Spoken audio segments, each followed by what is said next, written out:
ये वीडियो कुछ ही मिनट पहले जारी हुई है और इसमें जो आप देख रहे हैं ये एक ड्रोन है, लेकिन ऐसा वैसा ड्रोन नहीं, एक हथियारबंद ड्रोन है जो भारत पे हमला करने आया था और भारत ने इसे पकड़ लिया है। जी हाँ, ये ड्रोन पाकिस्तान के लाहौर एयरबेस से पाकिस्तान की सेना ने उड़ाया था। और इसका निशाना क्या था?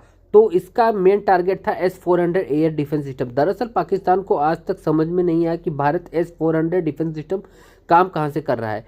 इन्होंने चीन के सैटेलाइट भी घुमवा ली, भारत के ऊपर कि कहीं से कुछ तो मिले, लेकिन इन्हें पता ही नहीं लग रहा पता कि इसलिए इनको शक था कि भारत का जो होशियारपुर एयरबेस है वहीं पर भारत ने S-400 एयर डिफेंस सिस्टम तैनात कर रखा है।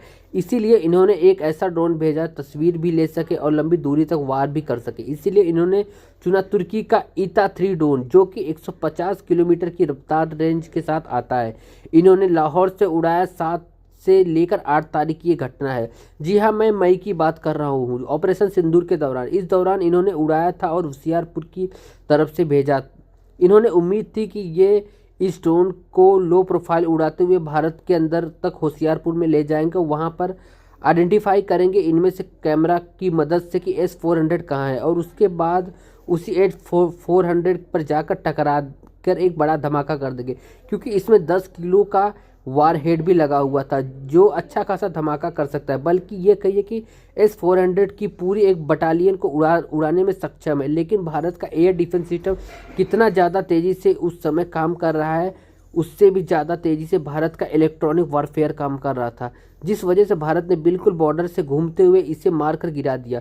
इसको लेकर एक मैप भी दिखाया गया है कि आप देखिए स्क्रीन पर। इसमें यह बताया गया है कि कहाँ से इसने पाकिस्तान में उड़ान भरी, कहाँ तक टारगेट था। बीच में आप देखिए बॉर्डर के पास जहाँ इसे मारकर गिराया गया। और भारतीय सेना ने आज जब दुनिया के सामने इसे प्रदर्शित किया तो ये भी बताया कि ये सिर्फ इकलौता ड्रोन नहीं, ऐसे मल्टीपल ड्रोन थे जो भारत के तरफ फायर किए गए थे, और जो कुछ सुरक्षित बचे हुए ड्रोन हैं, यानी कि जिनमें हमने सही सलामत पकड़ा हुए हमें आपको दिखा रहे हैं, बाकी तो हमने राख कर दिया। लेकिन एक मज़े की बात आपको बताऊंगा, आप इमेजिन करो ये ड्रोन किसी चीज़ से उड़ा रहे थे, मतलब कि ड्रोन का पावर सोर्स क्या था, आप जानकर हैरान होंगे। ये एक मोटरसाइकिल का इंजन से उड़ाया जा रहा था। ड्रोन 170 सीसी की ट्विन स्ट्रोक इसमें इंजन था, मतलब जैसे कि हमारी पल्सर 180 सीसी या थी अपाची मोटरसाइकिल होती है, उसका इंजन उड़ाया जा रहा था यह ड्रोन, और तुर्की ने इसे बनाया। ऐसे ही ये ड्रोन इतनी कम पावर के साथ 150 किलोमीटर की दूरी तय कर सकता है। जी हाँ, 150 किलोमीटर की रेंज है, और वो भी तब जब 10 किलो तक का वारहेड और साथ ही कैमरा सिस्टम सेंसर आपके साथ ले जा सके। इसीलिए अच्छा खासा ड्रोन है। लेकिन ये ड्रोन अफगानिस्तान के खिलाफ, ईरान के खिलाफ या किसी अरब देश के खिलाफ अच्छे से काम कर सकता है। लेकिन जब बात आती है टॉप हैवी कंट्रीज़ की, जैसे कि भारत, चीन, अमेरिका, जापान, जिनके पास क्वालिटी एयर डिफेंस मैकेनिज्म है, मतलब एयर डिफेंस सिस्टम जो बहुत ही शानदार है ही, साथ ही उस देश के पास एडवांस इलेक्ट्रॉनिक वॉरफेयर सिस्टम है, उसके सामने ये टिक ही नहीं सकता, जो कि ऑपरेशन सिंदूर के टाइम हमने देख भी लिया था।